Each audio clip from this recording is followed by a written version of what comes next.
So once again, you can see that I've gone ahead and found all of my differences. I've squared all of my differences and I've added them all up.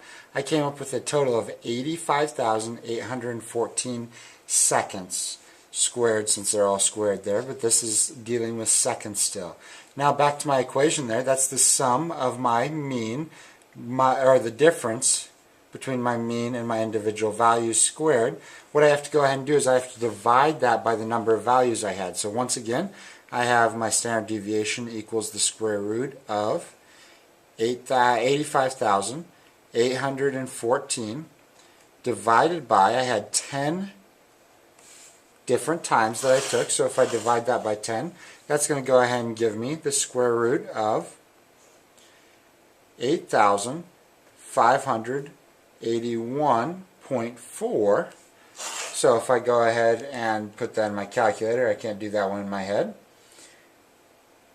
I end up with a standard deviation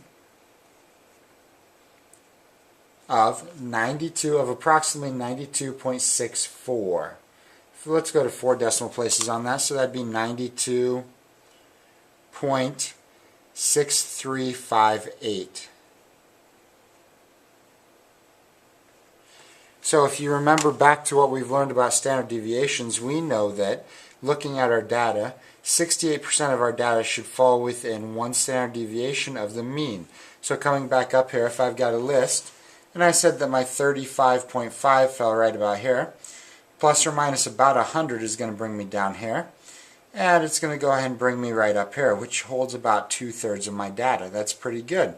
So that is what you need to do with your 10 values that people went ahead and how long it took them to do your puzzle. Of course, when you're done with this, you'd go ahead and cross through any remaining space if you have any, and you'd go ahead and sign and date at the bottom, record it in your table of contents. I'm going to try to show this up closer so you can see all my values. So right there you can see I listed out names after all.